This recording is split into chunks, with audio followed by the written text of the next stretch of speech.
ในธรรมะแห่งองค์สมเด็จพระสัมมาสัมพุทธเจ้าจงมีแก่บรรดาศรัทธาสาธุชนท่านผู้ฟังทุกท่านที่มีโอกาสเปิดเครื่องรับฟังรายการเสียงธรรมก่อนรับตาตั้งสถานีวิทยุเพื่อการศึกษาพระพุทธศาสนาและวัฒนธรรม FM ความถี่ 104.50 เมกะเฮิรตซ์วัดฝ่ายหินตำบลสุเทพอำเภอเมืองจังหวัดเชียงใหม่บรรยายธรรมะอธิบายธรรมะตั้งแต่ทุ่ม20 นาทีถึง4 ทุ่มโดยประมาณโดยอัตมภาพพระมหาประสิทธมาภินันโทเจ้าอาวาสวัดจังกำตำบลมะกอกอำเภอป่าซางจังหวัดลำพูนเบอร์โทรศัพท์0861875325 0861875325เมื่อค่ำยามแลงของวันนี้ปะกันดังเช่นเคยวันนี้เป็นวันศีลเป็นวันพระเป็นวันธรรมสวนะเพื่อให้เกินเป็นมงคลกับตัวกับตนจะได้นำพาญาติโยมพากันกราบพระไหว้พระสมาทานแก้ว5 โกฐากแล้วก็สวดพระพุทธคุณพระธรรมคุณพระสังฆคุณตามโอกาสจังหวะเวลาสวดกรรมฐานเนาะเป็นวันพระเพื่อให้จิตใจมั่นคงบักวัดแกว่งบ่แสไปหาสิ่งที่มันบ่ดีบ่งามด้วยประการทั้งปวงพร้อมแล้วกราบอรหังสัมมาสัมพุทโธภควาพุทธังภควันตังอภิวาเทมิกราบสวากขาโตภควตาธัมโมธัมมังนามัสสามิกราบสุปฏิปันโนภควโตสาวกสังโฆสังฆังนามามิกราบมาตาปิตุคุณังอหังวันทามิกราบคุณูปการโรวันทามิกราบได้กราบพระพุทธได้กราบพระธรรมได้กราบพระสงฆ์พร้อมเรียบร้อยแล้วก็ต่อไปก็สมาทานแก้ว5 โกฐากเนอสวานโตโอกาสาพันเตกะแด่พระผันจันลัตนาผ่านแผ่วผ่าแก้วเจ้าตั้งหาภาการตนถ้าลงอนันตาที่คุณญาณหาที่สุดบ่ใดเป็นที่ไวและสักการะบูชาอันมีองค์พระสัทธาสัพพัญญูพระพุทธเจ้าพระธรรมเจ้าพระสังฆเจ้าพระมหาจีนาถเจ้าเจดีย์ไม้สาลีมหาโพธิลูกาพระมหาอุปคุเถระเจ้าอาจารย์ในวันนี้ก็หากเป็นวันดีนิธิอันวิเศษเหตุว่าเป็นเดือน3 เดือนแห่ม8 ค่ำพัมว่าเป็นวันอังคารที่8 เดือนธันวาคมพุทธศักราช2563หมายมีสมณศรัทธาและมูราศรัทธาผู้ค้าทั้งหลายจะได้พากันสนงคงควายตกแต่งพร้อมน้อมนำมายังมาตุบูปาราชาดวงดอกเข้าตอกดอกไม้และไฟเทียนมาวางเวียนไว้เหนือคันปันเป็น5 ปุณโกฐากปฐมาวิภาคเบื้องต้นหนตีผู้ค้าทั้งหลายจะขอถวายบูชาแล้วจะขอสู่มาอย่างองค์พระมุนีตนศักดิ์สวัสดิ์กับทั้งพระบทพระบาทพระสรีระธาตุเจ้าเจดีย์กับทั้งไมสาลีมหาโพธิ์มีหลายโกฏนาตุติยาขันปุ่นตวน2ผู้ค้าทั้งหลายพ้องน้อมนำมาเกณฑ์เว้นถวายบูชาแล้วจะขอสู่มายังพระนวโรกุตตรธรรมเจ้าเก่าประการ10กับตั้งพระปริยัติธรรมโนฬารเลิศแล้วอันเป็นดวงประทีปแก้ว2 หนต่างตติยวานขันปุ่นทวน3งามบ่อเศร้าผู้ค้าทั้งหลายจะขอถวายบูชาแล้วจะขอสู่มาอย่างคุณพระสังฆเจ้าอันมีคุณแห่งพระอริยสังฆเจ้าหมายมีพระมหาอัญญาโกณดัญญาโคตเก้าเงาเอตาลาหีถ้าลาบต่อเต้าถึงสังฆาสามุตติสังฆเจ้าเป็นปริโยสาร จตุตวานขันปุ่นทวนสีงามล้นที่บ่อาจักสังขยาผู้ข้านี่นาน้อมมาเกณฑ์เวนถวายปูจาแล้วเจ้าขอสู่มายังพระกรรมฐานเจ้าดังสองอันเป็นกองแห่งสมถกรรมฐานและกองแห่งวิปัสสนาธรรมดวงวิเศษอันเป็นเหตุถึงสัตว์ใบหอดเวียงแก้วยอดมหาเนรปานปัญจมาวานขันปุ่นทวนหาผู้ข้าทั้งหลายจะขอถวายปูจา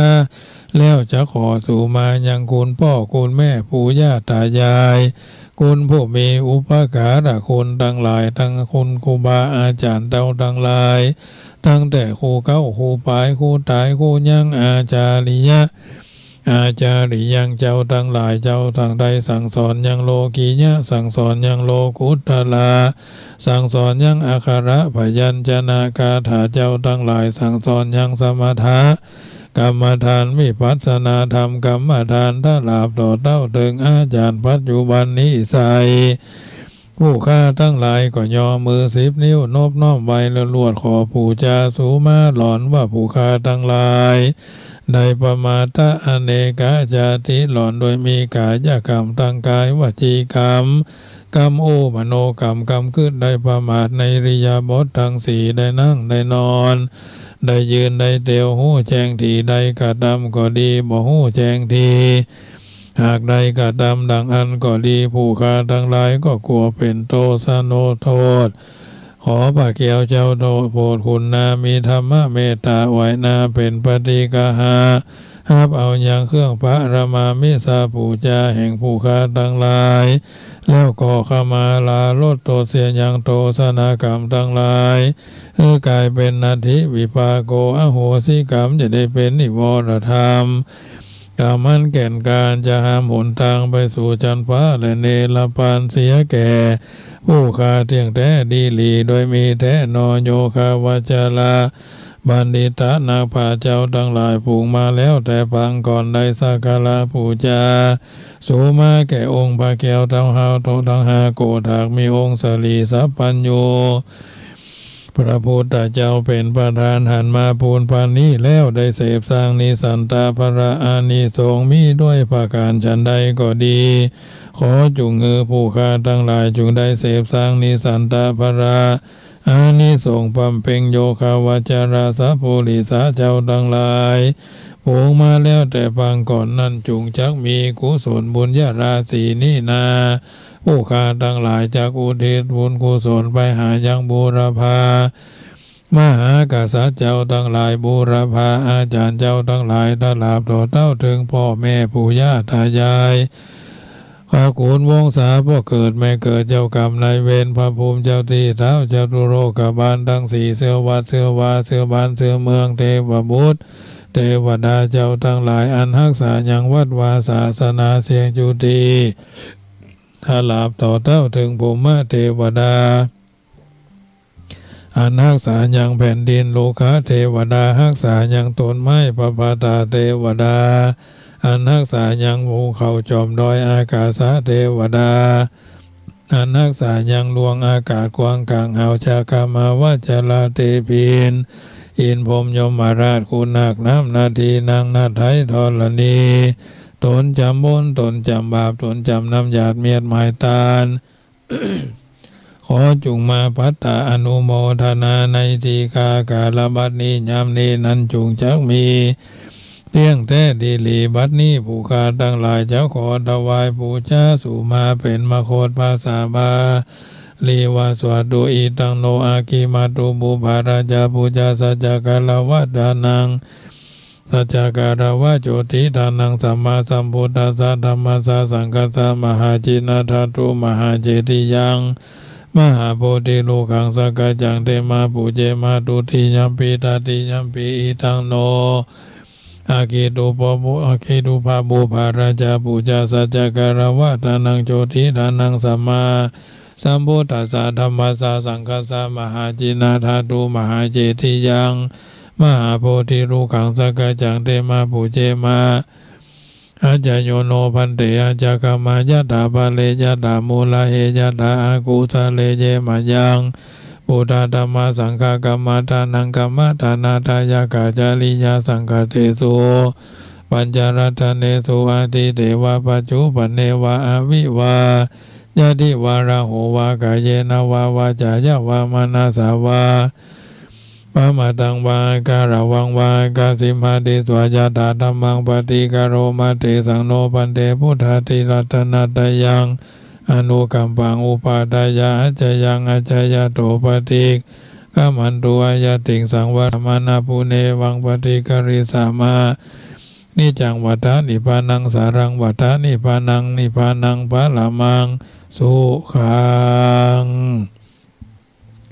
นะโม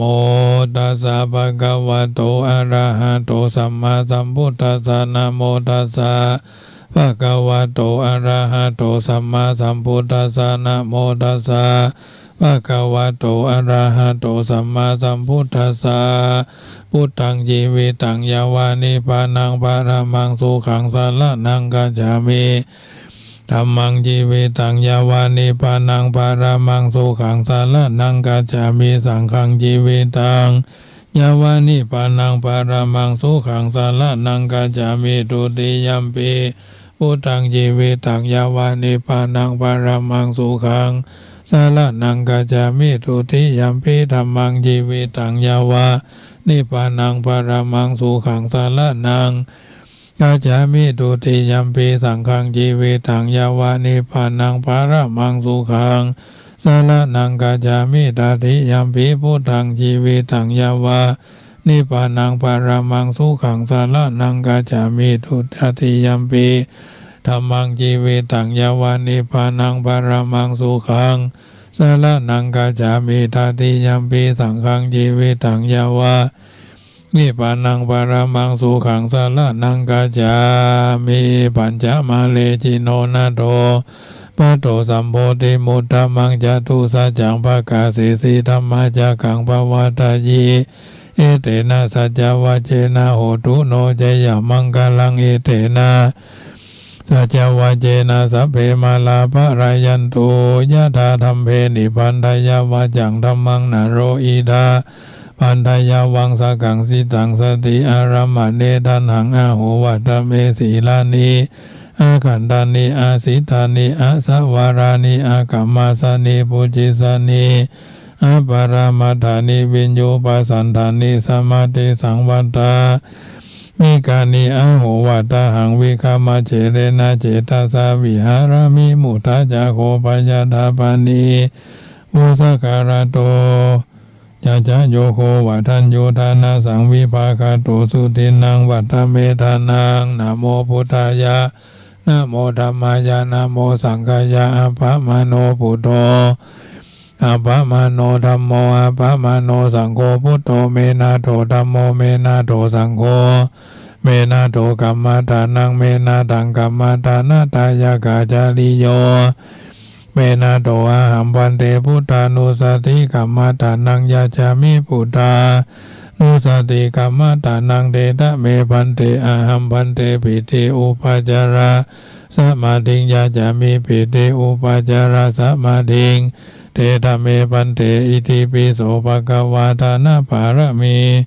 สัมปันโนทานะอุปปารมีสัมปันโนทานะภาลามาตาปารมีสัมปันโนไมตรีเมตตากรุณามุทิตาอุเบกขาปารมีสัมปันโนอิทิปิโสภะคะวะศีลปารมีสัมปันโนศีลอุปปารมีสัมปันโนศีลภาลามาตา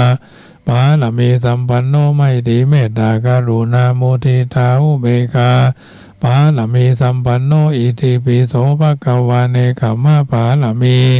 สัมปันโนเนกัมมะอุปปารมีสัมปันโนเนกัมมะภาลามุทาปารมีสัมปันโนอิทิปิโสภะคะวะปัญญาปารมีสัมปันโนปัญญาอุปปารมีสัมปันโนปัญญาปาลมัทธปารมีสัมปันโนไมตรีเมตตากรุณามุทิตาอุเบกขาปารมีสัมปันโนอิติปิโสภะคะวะวิริยะปารมีสัมปันโนวิริยะอุปปารมีสัมปันโนวิริยะปาลมัทธ ปาลมีสัมปันโนไมตรีเมตตากรุณามุทิตาอุเบกขาปาลมีสัมปันโนอิติปิโสภะคะวาขันติปาลมีสัมปันโนขันติอุปปาลมีสัมปันโนขันติปรมัตถปาลมีสัมปันโนไมตรีเมตตากรุณามุทิตาอุเบกขาปาลมีสัมปันโนอิติปิโสภะคะวาสาธิตาติปิโสภะคะวะสิติปิโสภะคะวะ สัจจะปาลมีสัมปันโนสัจจะอุปปาลมีสัมปันโนสัจจะปรมัตถปาลมีสัมปันโนไมตรีเมตตากรุณามุทิตาอุเบกขาปาลมีสัมปันโนอิติปิโสภะคะวะอธิฐานะปาลมีสัมปันโนอธิฐานะอุปปาลมีสัมปันโนอธิฐานะปาลมัตถปาลมีสัมปันโนไมตรีเมตตากรุณามุทิตาอุเบกขาปาลมีสัมปันโนอิติปิโสภะคะวะเมตตาปาระมีสัมปันโนเมตตาอุปปาระมีสัมปันโนเมตตาปรมัตถปาระมีสัมปันโนไมตรีเมตตากรุณามุทิตาอุเบกขาปาระมีสัมปันโนอิติปิโสภะคะวะอุเบกขาปาระมีสัมปันโนอุเบกขาอุปปาละมีสัมปันโนอุเบกขาปรมัตถปาละมีสัมปันโนไมตรีเมตตากรุณามุทิตาอุเบกขาปาละมีสัมปันโนอิติปิโสภะคะวะทัสสะ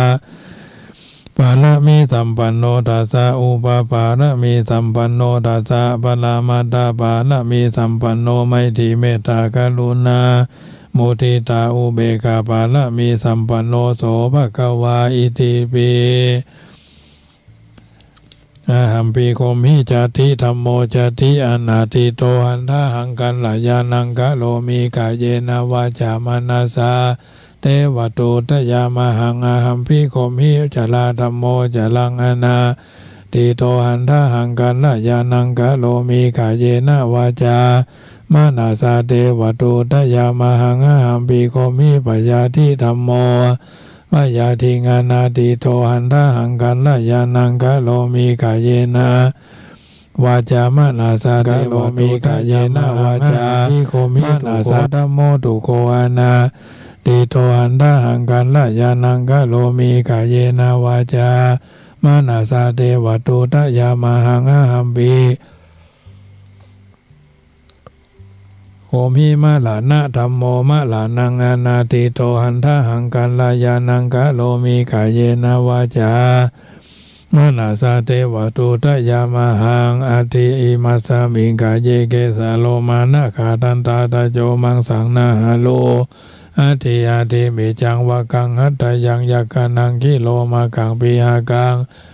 ปะภาสังอันตังอันตาติอันตาติยังกุทาริยังการิสังปิตังเสมังบุโพโรหิตังเสโตเมโตอาสุวาสาเคโลสิงคานิกาลาสิกามุตตังมัตตะเกมัตตาลุงคันติตัวติงสากาลังติปิโสภะคะวะทานะบาลามิสัมปันโนทานะอุปบาลามิสัมปันโนทานะบารมัตถบารมีสัมปันโนมหาใจยาภาคโลวาลาเมนาโตวัตโสธรรมคันธยานาทีวิปัสสนาคาโตโสภะคะวะอิติปิติปิโสภะคะวะศีลบารมีสัมปันโนศีลอุปบารมีสัมปันโนศีลบารามาตาบารมีสัมปันโนมหาชัยยาภาคโลวาลาเมนาโทวัตโสธรรมคันลยานาทีวิปัสสนาคาโตโสภะคะวะอิติปิติปิโสภะคะวะเนคัมมะบารมีสัมปันโนเนคัมมะอุปบารมีสัมปันโนเนคัมมะบารมัตถบาลามีสัมปันโนมหาชัยยาภาคโลวาลาเมนาโทวัตโสธัมมคันธยานาทีวิปัสสนาคาโตโสภะคะวะอิติปิ ติปิโสภะคะวะปัญญาบารมีสัมปันโนปัญญาอุปบารมีสัมปันโนปัญญาบาลมัทธะบารมีสัมปันโนมหาจยะปากะโลวาลาเมนาโดวัตตโสธรรมกันลยานาทีวิปัสสนาคาโตโสภะคะวาติปิติปิโสภะคะวาวิริยะบาลามีสัมปันโนวิริยะอุปบาลามีสัมปันโนวิริยะบารมัตถบาลามีสัมปันโนมหาจยะภาคโลวาลาเมนาโดวัตตโสธรรมกันลยานาทีวิปัสสนาคาโตโสภะคะวาอิติปิติปิโสภะคะวะขันติบาลามีสัมปันโนขันติอุปบาลามีสัมปันโนขันติบารมัตถบาลามีสัมปันโนมหาจยะปากะโลวาลาเมนาโดวัตตโสธรรมกันระยานาทีวิปัสสนาคาโตโสภะคะวาอิติปิติปิโสภะคะวาสัจจะบาลามีสัมปันโนสัจจะอุปบาลามีสัมปันโนสัจจะบารมัตถบาลามีสัมปันโนมหาจยะปากะโลวาลาเมนาโทวัตตโสธรรมกันลยานาทีวิปัสสนาคาโตโสภะคะวาอิติปิติปิโสภะคะวาเมตตาบาลามีสัมปันโนเมตตาอุปบาลามีสัมปันโนเมตตาบาลมัทธะบาลามีสัมปันโนมหาจยะปากะโลวาลาเมนะโทวัตตโสธรรมกันลยานาทีวิปัสสนาคาโตโสภะคะวาอิติปิติปิโสภะคะวาทัสสะอุเบกขาบาลามีสัมปันโนอุเบกขาอุปบารามีสัมปันโนอุเบกขาบาลมัทธะบาลามีสัมปันโนมหาจยะภาคโลวาลาเมนาโทวัตตโสธรรมกันลยานาทีวิปัสสนาคาโตโสภะคะวาอิติปิอิติปิโสภะคะวาทัสสะบาลามีสัมปันโนทัสสะอุปบาลามีสัมปันโนทัสสะบารมัตถบาลามีสัมปันโนมหาจยะภาคโลวาลาเมนาโทวัตตโสธรรมกันระยานาทีวิปัสสนาคาโตโสภะคะวาติปิอิติปิโสภะคะวาพุทโธอนันตาทิคุณโนวัตตโสภะคะวาอิติปิอาหัมปิโกมิจติธัมโมจติอนัตติโตอันตหังขันธญาณังกะโลมิกายเยนะวาจามนาสาเตวตุตยามหังอาหัมปิโกมิจะลาธัมโมจะรังอนาติโตอันตหังขันธญาณังกะโรมิกายเยนะวาจามนาสาเตวตุตยามหังอาหัมปิโกมิพยาธิธัมโมพยาธิงานาติโตหันตหังกันรายานังกาโรมิกายเยนะวาจามนาสาเตวตุตยามหังอาหัมปิโกมิตุโกธัมโมตุโกอนาติโตหันตหังกันรายานังกาโรมิกายเยนะวาจามนาสาเตวตุตยามหังอาหัมปิโกมิมะละนะธัมโมมะละนังอนาติโตอันตหังกันรายานังกาโลมิกายเยนะวาจามนาสาเทวตุทยามหังภาวะตุสัพพมังกลังละกันตุสัพพเทวตาสัพพพุทธานุภาเวนะสัทธาโสธีภวันตุเตภวะตุสัพพ พระมังกลังลากันตุสัพพเทวตาสัพพะธรรมานุภาเวนะสัทธาโสธีพระวันตุเตภวะตุสัพพมังกลังรากันตุสัพพเทวตาสัพพะสังฆานุภาเวนะสัทธาโสธีพระวันตุเตเอาละญาติโยมสาธุชนท่านผู้ฟังทุกท่านได้ยินได้ฟังบทสวดธรรมทานหนึ่งในโอกาสวันศีลวันพระเป็นวันที่เฮาท่านทั้งหลายได้กระทำบำเพ็ญให้เป็นไปบางท่านก็กำลังอยู่ช่วงที่ไปวัดเนาะช่วงไปวัดทุ่มผาย2 ทุ่มไปวัด2 ทุ่มผายไปแล้วก็คงจะปิกถึงบ้านถึงจองเนาะฟังน้ำฟังธรรมกันไปในการเสียงธรรมก่อนรับตาญาติโยมสาธุชนก็ฟังกันไปเนอะคือเป็นมงคลก่อนที่จะได้อู้น้ำธรรมคำสอนอย่างต่ออย่างหลายเรื่องหลายราวนั่นก็ขอประชาสัมพันธ์ข่าวสารงานบุญหน่อยเนอะวันที่5ถึงวันที่11นะก็คือช่วงนี้อยู่ในระหว่างเข้ากรรมปฏิบัติธรรมของคณะสงฆ์ตำบลท่าตุ้มวัดล่องช้างพญาวันตำบลท่าตุ้มอำเภอป่าซางจังหวัดลำพูนเนาะวันที่10เป็นวันออกกรรมวันที่11เป็นวันตัดหวายผูกพัทธสีมาตัดหวายลูกนิมิตเวลา 13 นาฬิกาเป็นต้นไปณมณฑลพิธีที่หั่นบ่เท่าแต่นั้นวันที่11ถึงวันที่17เดือนธันวาในงานเข้ากรรมปฏิบัติธรรมลูกขมูลกรรมนอที่วัดโพธิมงคลน้ำเภอพระตำบลบ้านโฮงอำเภอบ้านโฮงเขต2นี่ที่วัดโพธิมงคลน้ำเภอพระเนื้อไปกินไปทานกันได้คืนวันที่13อาตมาภาพก็จะไปที่หั่นไปเทศนาธรรมอนุเคราะห์สงเคราะห์เกื้อกูลเอาธรรมะไปเป็นปฏิการะกับญาติโยมสาธุชนที่อยู่บริเวณหิมไก่มีกินมีทานใครกินใครทานก็น้อมเอิญเจริญพรได้เนอะที่วัดโพธิมงคลน้ำเภอพระวันที่16ของงานทำบุญอายุวัฒนมงคล7 รอบ84 ปีท่านพระครูโสพลรัตนสารครูบาอินแก้วครูบาอูบแก้วเนาะที่ปรึกษาเจ้าคณะอำเภอบ้านทิเจ้าวาดวัดป่าลานตำบลห้วยยาบอำเภอบ้านทิเนาะวันที่16เนอะ84 ปี12/7เป็น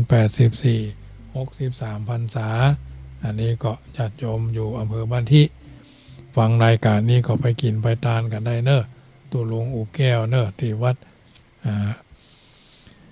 ดป่ารานตำบลบ้านทิอำเภอบ้านทิเนอะอันนี้ก็น้อมเอิญเจริญพรไปวันที่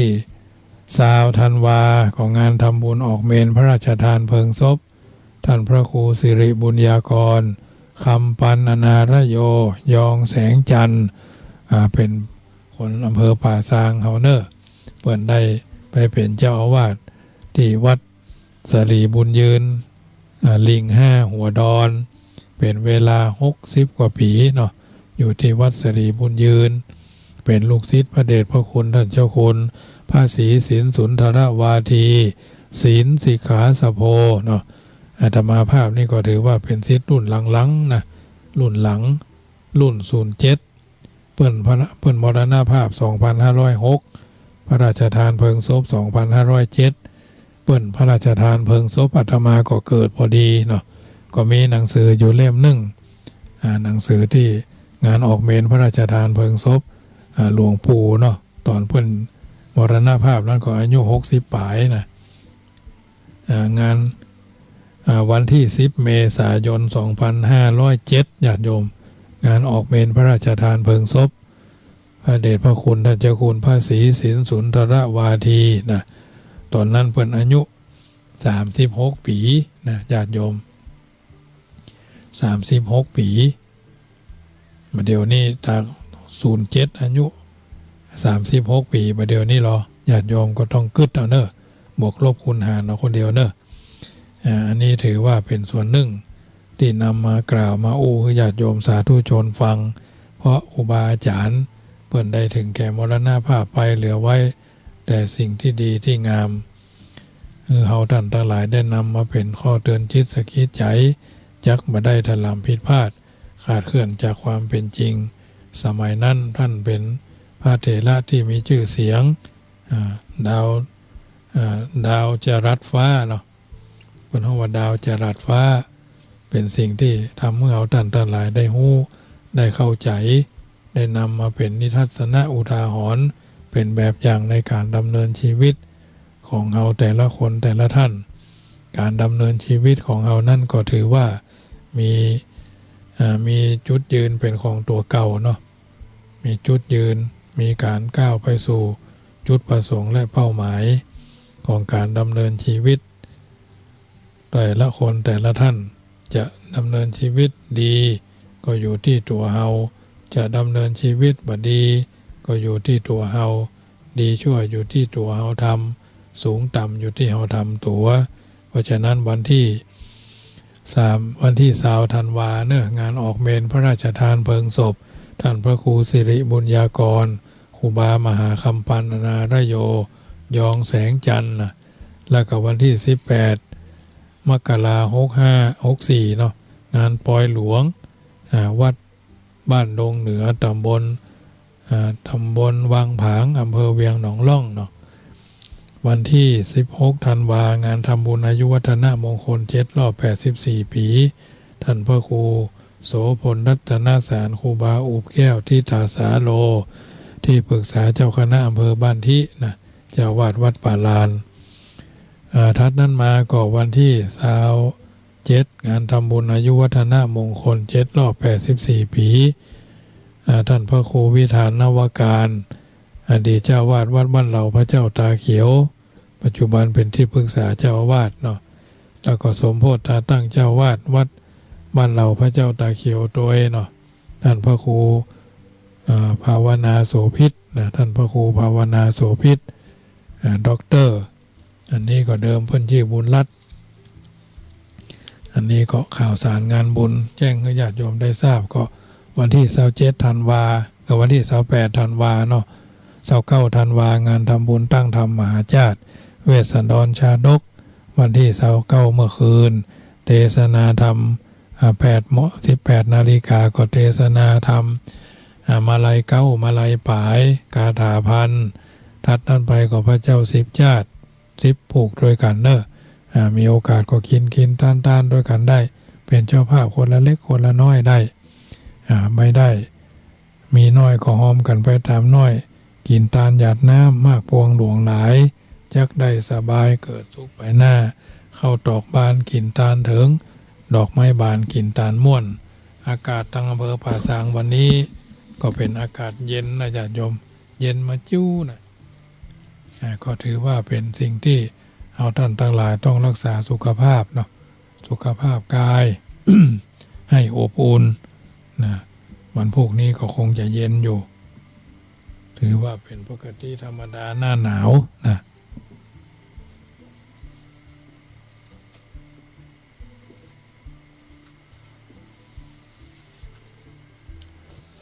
หน้าหนาวแล้วก็พยายามรักษาสุขภาพให้ดีนะญาติโยมสาธุชน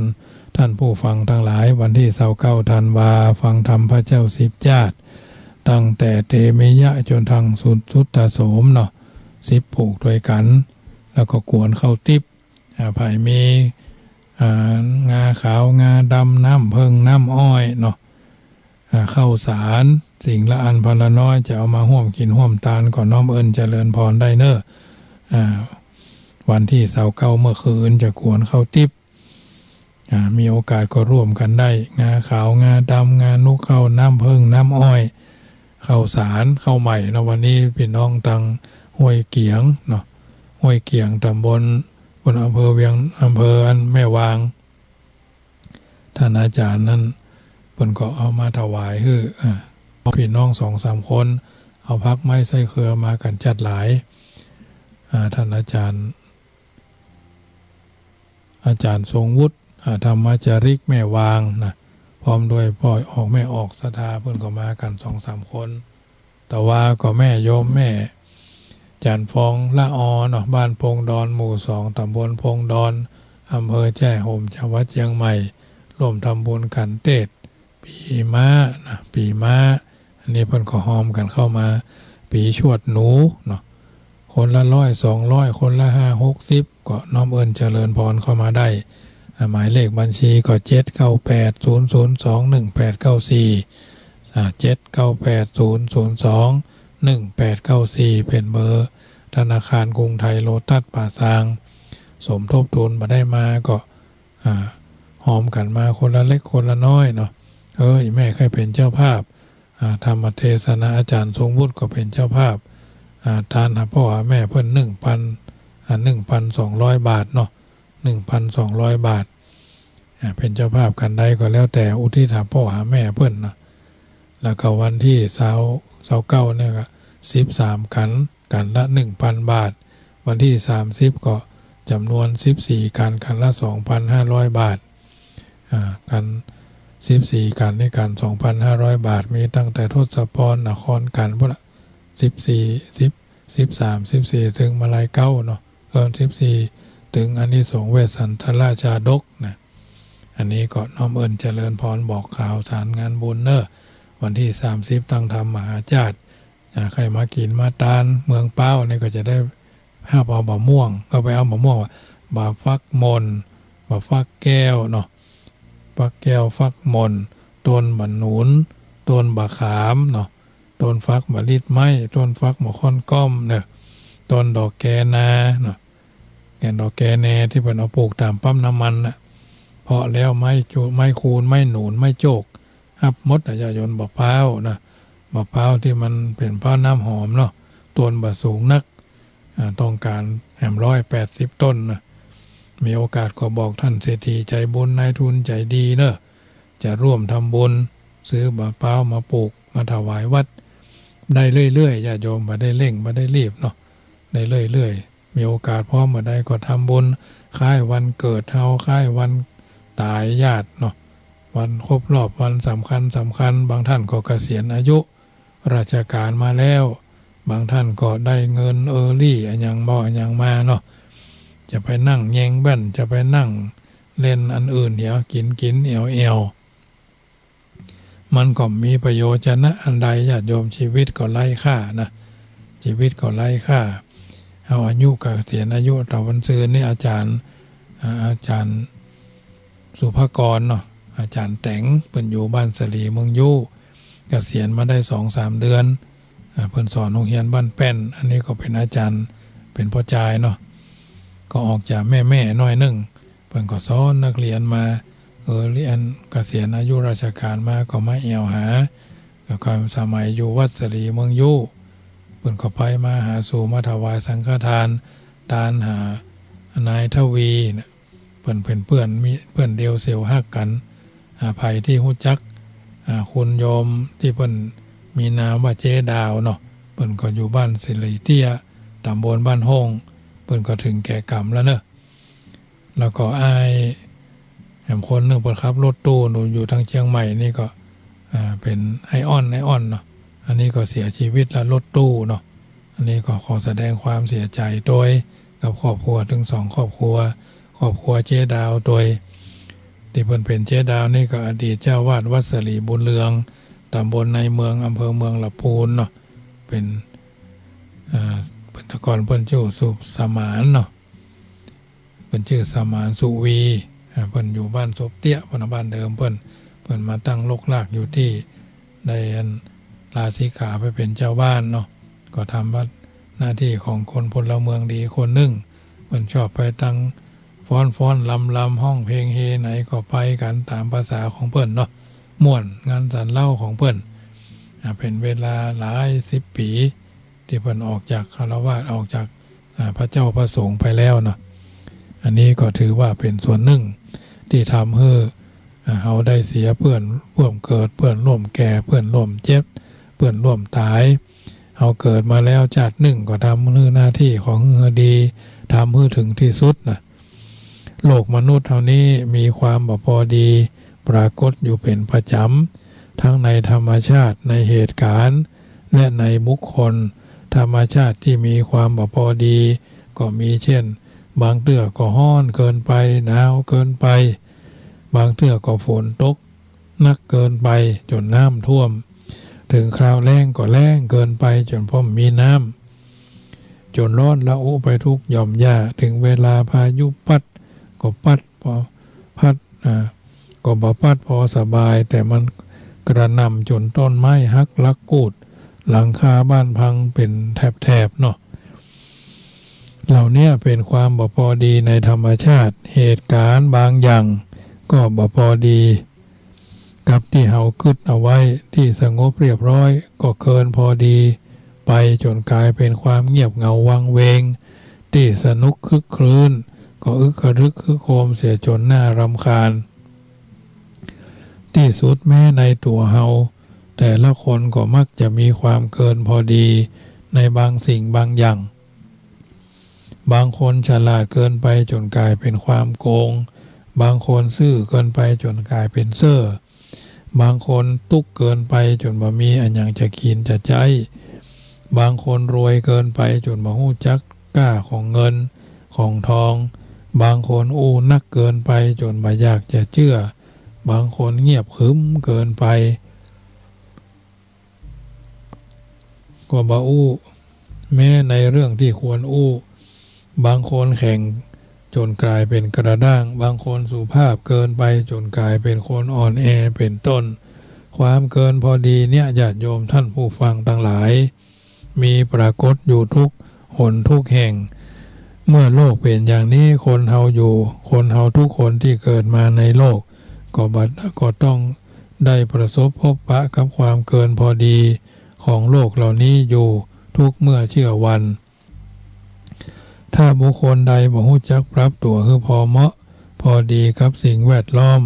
เขาก็ดำรงชีวิตอยู่ในโลกด้วยความยากลำบากความขาดความเกินของทุกสิ่งทุกอย่างจักรบกวนจิตใจของเขาคือเกินไขว้เขวเดือดร้อนวุ่นวายเป็นอันสงบสุขได้เพราะบอกว่าอันอย่างทางนั้นถ้าเกินพอดีไปแล้วย่อมโทษมากกว่าคุณ ดังนั้นคนโบราณจึงห้ามบ่ทำอันอย่างเกินพอดีไปแต่ชี้แจงแนะนำฮู้จักผ่อนสั้นผ่อนยาวฮู้จักการอันควรและบ่ควรดังคำพังเพยที่ว่าน้ำเชี่ยวอย่าขวางเรืออย่าเกี่ยวแฝกมุงป่าอย่าตำน้ำพริกละลายแม่น้ำอย่าเอาไม้สิกไปงัดไม้สูงเป็นต้นเป็นสุภาษิตที่สอนคือคนเฮาฮู้จักปฏิบัติตนพอเหมาะพอดีนั่นเองสิ่งที่เป็นคุณเป็นประโยชน์ถ้าเกินพอดีไปก็โทษเหมือนกันเช่นอาหารยารักษาโรคเป็นสิ่งบำรุงร่างกายแก้โรคและแก้โรคถ้ารับประทานเกินประมาณไปก็เป็นอันตรายถึงแก่ชีวิตได้ถ้าคุณสมบัติภายในก็เช่นกันต้องมีความพอดีควบคุมไปด้วยทุกอย่างมันขยันเกินไปทรมานตัวลำบากสบายเกินไปก็กลายเป็นขี้ค้านทำอันหยังบ่คืดหน้าบ่คืดหลังก็มีหวังผิดพลาดถ้าคืดนักเกินไปก็กลายเป็นคนวิตกกังวลจนกลายเป็นโรคประสาทเป็นต้นดังนั้นมัตตัญญูตาคือความรู้จักความพอดีจึงเป็นธรรมะที่จำเป็นสำหรับทุกคนและต้องปฏิบัติกู้ภัยกับคุณธรรมอื่นๆทุกประการในยุคก่อนพุทธกาลความประพฤติของคนเฮาก็มีลักษณะที่พอเหมาะพอดีซึ่งพอจะแยกปัญหาได้สองพวกแยกประเภทได้สองประเภทโดยกันก็คือพวกที่มีปกติประพฤติถามใจตนเองหมกมุ่นคุ้นคิดอยู่ด้วยเรื่องกามสุขเสาะแสวงหาทุกสิ่งทุกอย่างมาปนปลือร่างกายและจิตใจอยากเที่ยวอยากเล่นอย่าเป็นคนบ่ประหยัดตัวประหยัดใจสุดแต่ว่ามีอันหยังหรือเป็นอันหยังก็สนุกเพลิดเพลินไปกับสิ่งเหล่านั้นต้องดีใจเสียใจกับสิ่งแวดล้อมตัว และต้องเป็นทุกข์เป็นสุขไปกับภาวะเหล่านั้นบ่มีวันที่จะบรรลุถึงความสุขอันแท้จริงเลยจำพวกนี้เรียกว่าผู้ปฏิบัติตนให้เป็นลักษณะนนในลักษณะย่อนยานเป็นกามสุขันลิกานุโยคคือการประกอบตนเกี่ยวข้องอยู่กับเรื่องที่ใจอยากใจต้องการจำพวกที่สองประพฤติฝืนใจตัวเองคร่ำเคร่งอยู่กับการคัดเกลากิเลสตัณหาเป็นพวกที่หันหลังให้แก่ความสนุกสบายของภายนอกทั้งสิ้นวนิยมยินดีในความสุขที่เกี่ยวข้องกับรูปเสียงกลิ่นรสคนที่ปฏิบัติอย่างสูงก็จะละการอยู่เหย้าคองเรือนตัดขาดจากสังคมไปบำเพ็ญพจน์อยู่ในป่าปฏิปทาของคนหมู่นั่นในลักษณะที่ตึงเกินพอดีเนาะตึงเกินพอดีบางคนอดอาหารทรมานร่างกายบางคนนั่งเป็นต่ออยู่เป็นเวลาแรมเดือนแรมปีเบาใจใส่กับหนวดเคราที่ยาวรุ่มร่ามจนน่าเกลียดดังที่เขาเล่ากันทีเล่นทีจริงว่าดาบสฤาษีบางรูปนั่งนิ่งจนนกกระจอกมาทำหังที่หนวดใต้กลางก็มีเป็นการสร้างความลำบากให้แก่ตนเปล่าๆ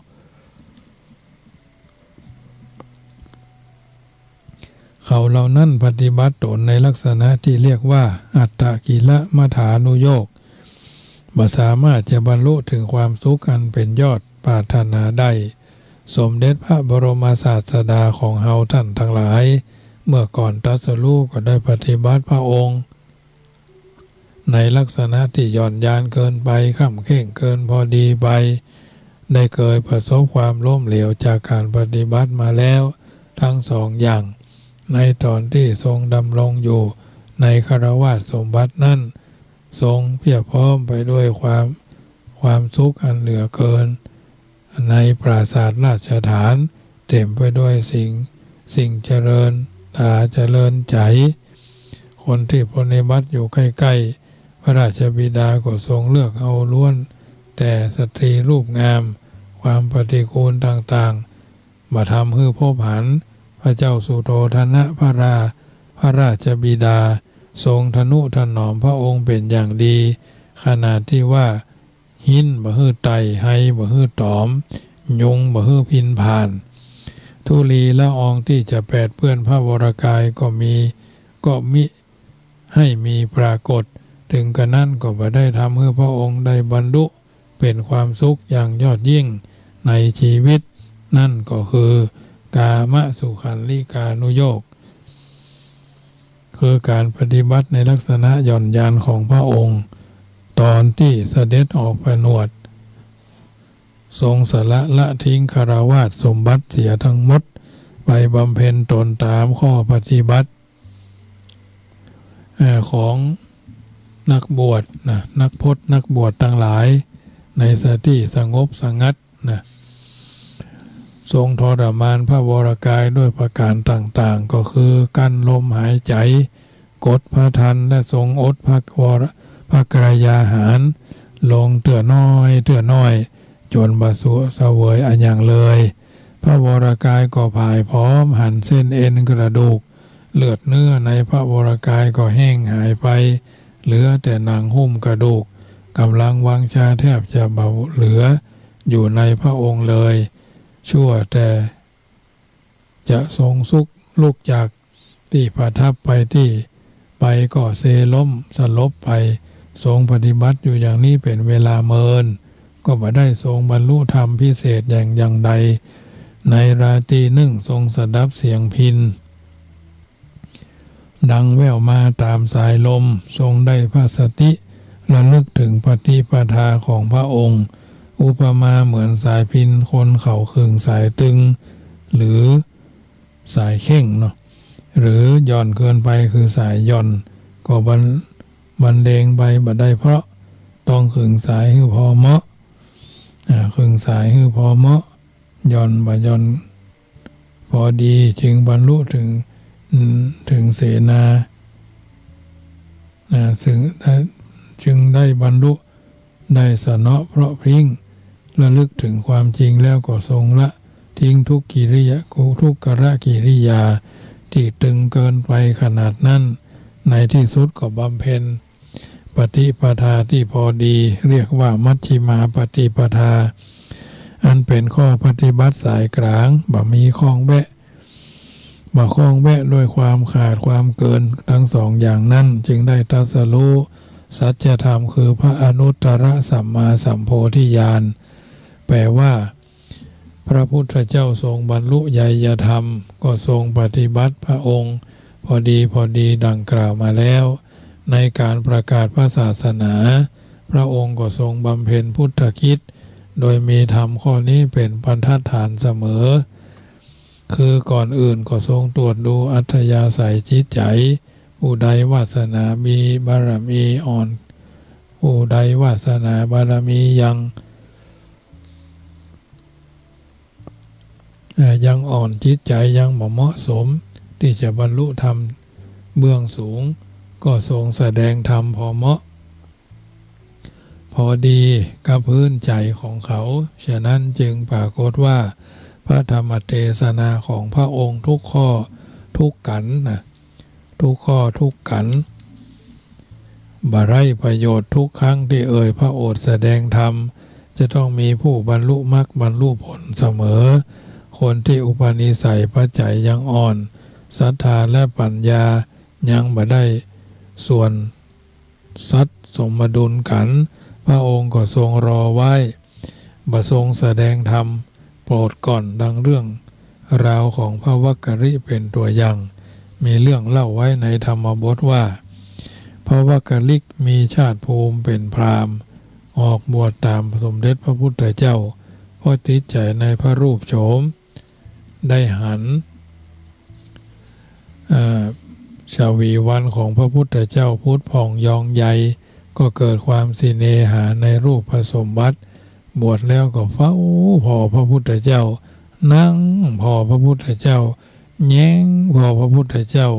ตลอดเวลาเหมือนคนเฮาในสมัยเนี้ยที่หลงคือความขลังความงามของพระพุทธรูปปางต่างๆเฝ้าฟูมฟักรักษาไว้ด้วยดีฉะนั้นตลอดเวลา3 เดือนพันวักกลิก่อมเป็นอันศึกษาหรือปฏิบัติในสิกขาวินัยสักกี่มากน้อยเพราะได้ใช้เวลาส่วนมากเพื่อการชมพระพุทธรูปพระรูปลักษณะพระพุทธเจ้าก็ได้ทรงว่าก็มาได้ทรงว่ากระไรจนพรรษาหนึ่งล่วงไปแล้วจึงทรงขับไล่พระวักกลิกออกไปเสียจากอารามท่านเสียใจมากที่ถูกขับไล่อยู่ที่ไหนก็ไม่เป็นสุข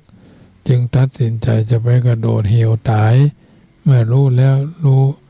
มันหูแล้วหูรอดไปเลยเหมือนคนในยุคนี้ที่พลาดรักพลาดหวังแล้วตัดคิดจะทำลายตัวเองด้วยการดื่มยาพิษมัดคอตายยิงตัวตายปล่อยแก๊สปล่อยอย่างที่มันเป็นอันตรายสูบฉีดเข้าไปนะฉะนั้นเมื่อเดินทางไปถึงพระวักกลิกเมื่อเดินทางไปถึงยอดเขากำลังจะยึดเอาหน้าผาเป็นสุสานของตัวเองก็พอดีพระพุทธเจ้าทรงทราบด้วยพยานมาปรากฏพระองค์เฉพาะหน้าตรัสเรียกพระวักกลิกคือเข้าไปหาพระวักกลิกบังเกิดปิติซาบซ่านอย่างรุนแรงดีใจจนตัวลอยขึ้นไปพระพุทธเจ้าตรัสแก่พระวักกลิกในขณะนั้นว่าดูก่อนวักกลิกผู้ใดเห็นธรรมผู้นั้นชื่อว่าเห็นเราแล้วทรงแสดงธรรมเทศนาโปรดพระวักกลิกส่งกระแสจิตไปตามพระธรรมที่สุดก็ได้บรรลุมรรคผลเป็นพระอริยบุคคลรูปหนึ่งที่พระพุทธเจ้าหรือพุทธศาสนาตัดเอาไว้แล้วจากเรื่องนี้ชี้คือหันว่าธรรมะคือความดีมีปฏิปทาที่พระพุทธเจ้าทรงมีมีพุทธองค์ทรงถือปฏิบัติแม้ในการแสดงธรรมโปรดเวนยสัตว์ถ้าเราจะอ่านดูตามพุทธประวัติ จะหันหลักฐานว่าระยะเวลาแห่งการทรงจาริกประกาศพระศาสนา45 พรรษานั้นทรงประทับณเมืองสาวัตถีเหมือนกว่าที่อื่นคือประทับอยู่ที่หั่นถึง25 พรรษาใน45 พรรษานี่นะประทับอยู่ที่เมืองสาวัตถีเมิน25 พรรษาเมืองราชคฤห์จึงประดิษฐานพระศาสนาแห่งแรกทรงประทับอยู่เพียง5 พรรษาเท่านั้นพิจารณาดูก็พบข้อเท็จจริงว่าที่เป็นดังนี้ก็เพราะว่าในเมืองสาวัตถีมีความพอดีอยู่หลายประการบ้านเมืองสงบร่มเย็นประชาชนไผ่ฟ้าสนใจในการศึกษาธรรมะแล้วก็สำหรับผู้อุปถากบำรุงคือนายอนาถบิณฑิกะมหาเศรษฐีขหบดีผู้นางวิสาขามหาอุบาสิกาเนาะก็เป็นชนชั้นกลางทำให้การประกาศพระศาสนาดำเนินไปด้วยดีตรงกันข้ามกับเมืองราชคฤห์ซึ่งเต็มไปด้วยเจ้าลัทธิคณาจารย์มากด้วยบุคคลจำพวกที่ประกาศตนว่าเป็นพระอรหันต์เป็นพระศาสดาประชาชนเราหลงเชื่ออย่างฟิตอย่างฝังจิตฝังใจในลัทธิศาสนาเหล่านั้นนั่นเองนะคืออุปสรรคแห่งการประกาศพุทธศาสนาหรือประกาศพุทธธรรมผู้ประธรรมก็คือพระเจ้าพิมพิสารพระราชาแห่งแคว้นมคธเป็นชนชั้นสูงที่สุดบรรยากาศที่เมืองนี้จึงบ่มีความพอดีสำหรับการเผยแผ่พระพุทธศาสนาเหตุผลเพียงเท่านี้ก็ชี้ให้เห็นว่ามัตตัญญูตาธรรมเป็นคุณธรรมที่สำคัญอย่างยิ่งที่นำมาเสนอคือญาติโยมสาธุชนท่านผู้ฟังอยู่ทางบ้านฟังแล้วเป็นจะใดก็ช่วงแรกนี้ก็จะได้เปิดสายหน้าไมค์โทรเข้ามากันเนอะที่0861875325 ทุ่ม25 นาทีญาติโยมทุ่ม25 นาทีโทรกันเข้ามาเนอะช่วงที่ระหว่างทุ่ม25ถึงทุ่ม30เนี่ยนะทุ่ม20หรือทุ่ม35เนาะโทรกันเข้ามาเป็นกำลังใจให้กันได้0861875325 1เสียง1สาย1กำลังใจมาได้ฟังกันเมินลืมกันไปแล้วก็0861875325โทรกันเข้ามาเนอะพี่นานสารพีพี่แม่พี่น้องตังสารพีพี่น้องตังแม่ลิมเนาะแม่แก้วลูนตังแม่ลิมพี่น้องตังแม่แตงพี่น้องตังแม่โจ้สันทรายถนนต่อเนาะดอยสะเก็ดบันทิบันทาเนาะตลอดจนตังเมืองละปูนเจริญพรน้องเบี้ยวฟังอยู่เนอยังมารับเธอได้ยังมารับเธอเนาะฟังถึง5 ทุ่มครูอาทรครูอาทรออกแล้วก็ออกโรงพยาบาลมาแล้วกำลังพักฟื้นอยู่ดีขึ้นแล้วเนาะดีขึ้นเรื่อยๆตามไว้เนาะถ้าพระมหาไปก็ทำพิเศษเด้อครับผมกำลังใจพระมหาได้ครับใส่เข้านะครับผมโมทนา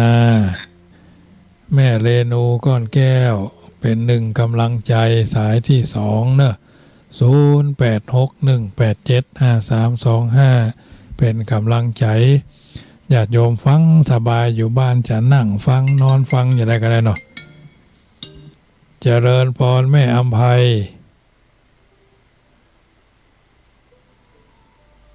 แม่อำไพที่1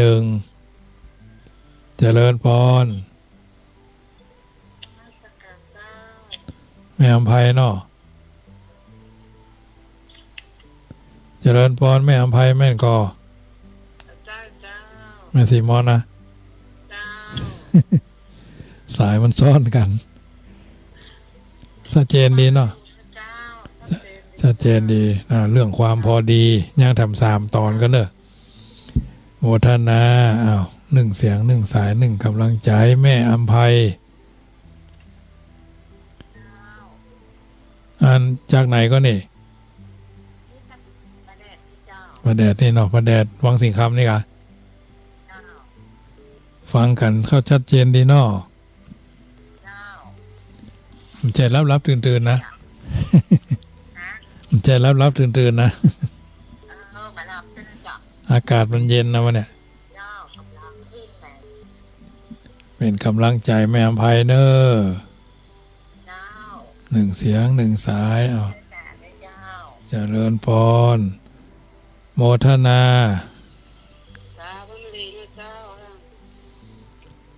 อันฟังทางพูดชัดเจนดีเนาะ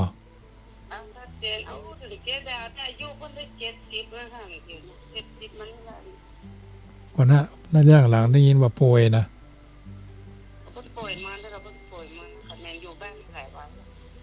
เอาลูกของพยาบาลมาบ้านเนาะเสียวันนี้กะ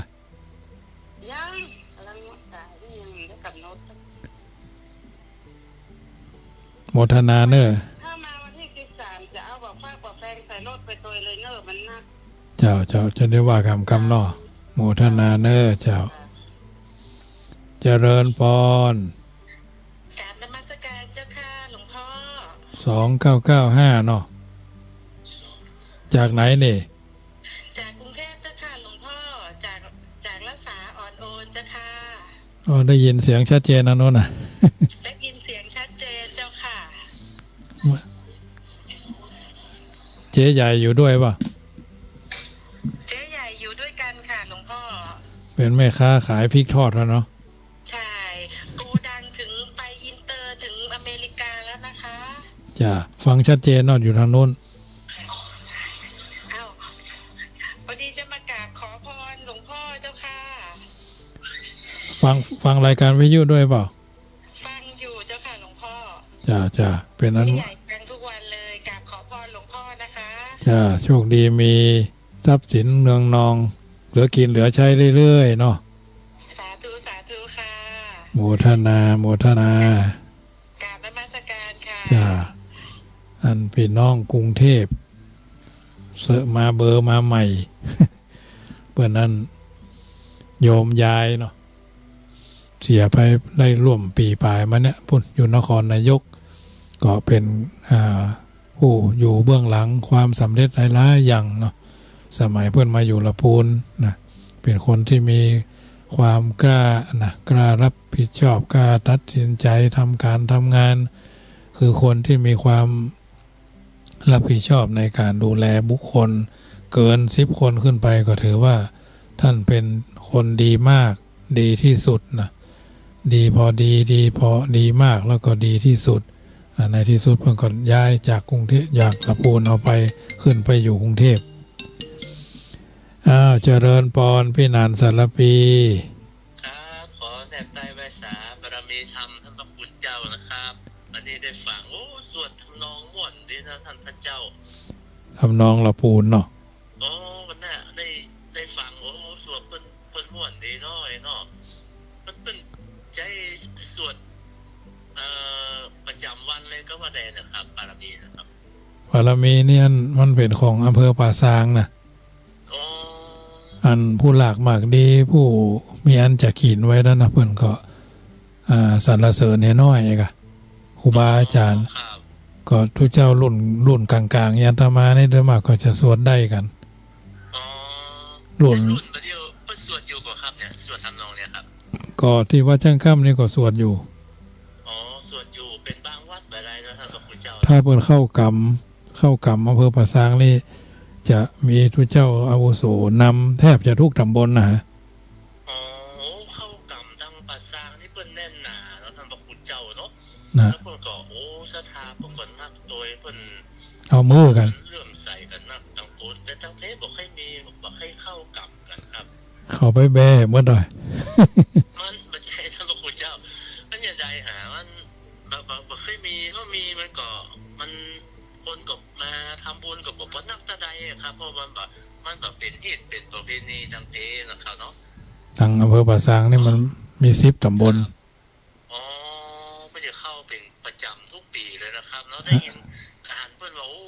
บางวัดบางที่อ่ะได้เป็นล้าน2 ล้านบอกว่าโอ้เพิ่นมีความศรัทธาเลื่อมใสกันแท้ๆนะบุญครับอำเภอป่าซางนี่ก็ตำบลแม่แรงนี่เป็นครองแชมป์มาโดยตลอดอ๋อล้านปลายเกือบ2 ล้านตลอดเลยเนาะเวียนกันนะครับอย่างหมู่บ้านเขามี10 หมู่บ้านเขาก็เวียนกันปี8 ปี9 ปีเวียนมาเตื่อยกันโอ้ยพัฒนานั่นเจริญรุ่งเรืองดีเนาะท่านพระคุณเจ้า7 วันพ่อง10 วันพ่องแล้วแต่ครับโมทนาเนอร์พินาเนอร์ได้ไวสาบารมีธรรมท่านเจ้านะครับเดี๋ยวฟังช่วง2ต่อครับไวสาครับเจริญพรโมทนาเนาะอนุโมทนาครับหลายคนหลายท่านเนาะที่เพิ่นโทรกันเข้ามาเป็นกำลังใจใจชื่นมาจัดนักเงียบปิ้งไปจัดเมินก่อน น้องเบี้ยวแม่เรนูแม่อัมภัยแม่สีมอนนะโยมรักษากรุงเทพพ่อนานไว้เนาะแล้วก็พี่นานสารปีนี่อันนี้เพิ่นก็โทรกันเข้ามาแต่ละคนแต่ละท่านอยู่เบื้องหลังครอบครัวโยมตะเคียโยมเสรีการเนาะกับโยมรักษาคุณยายไปแล้วนะก็เคยไปร่วมบำเพ็ญกุศลศพชาปนกิจศพโยมแม่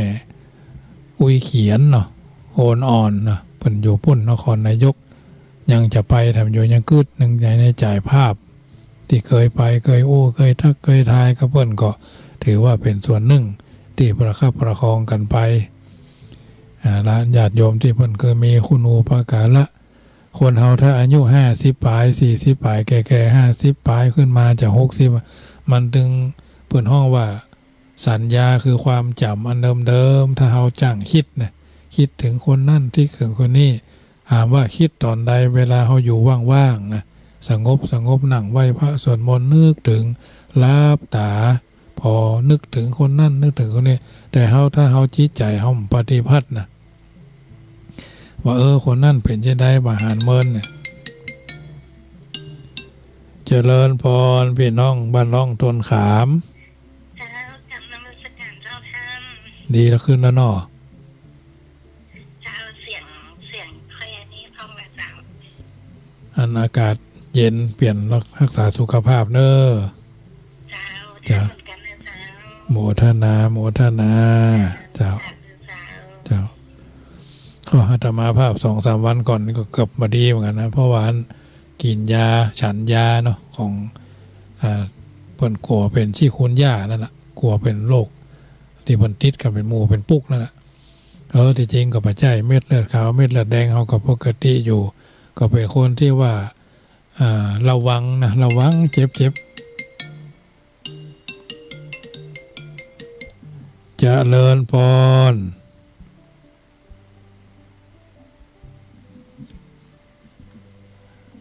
อันแม่อันอย่างก็ฮอร์โมนวนตีเนาะ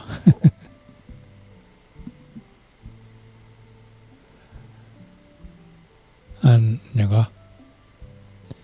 แม่อรพินเนาะเสียงก้อยแม่ดังละเจ้าแม่ฟังเจ้าแต่บ่ได้โทรแม่คืนก็ฟังเมื่อวันก็ฟังได้เจ้าอยู่บ่ใช่เป็นพลังเงียบเนาะแต่ได้โทรไปได้เจ้าเนาะเหมาะเดียวเลยเจ้าฟังแล้วเข้าใจง่ายเจ้าฟังกันไปเรื่อยๆเนาะโมทนาเนอเจ้าแม่จันดีวันนี้นี่เสียงย้อนวันนี้นี่เสียงยานนะใครรับเหรอเสียงยานเลยวะเนี่ยนอนฟังเจ้านี่ว่านอนฟังนอนตึกก็ได้หรอเจ้ายังไม่ทำลายตอนอยู่เจ้าเป็นกำลังใจแม่เนอเจ้าเลินพรแม่จันดีปากก้างสันทราย1เสียง1กำลังใจเนอะ0861875325โทรกันเข้ามาเป็นกำลังใจให้กันเอาละญาติโยมช่วงที่2ก็จะได้อู้ธรรมะต่อไปแป๊บหนึ่งฉันน้ำกันเดียวเนอะญาติโยมรอแป๊บเดี๋ยวฟังเพลงน้อยหนึ่งเนาะ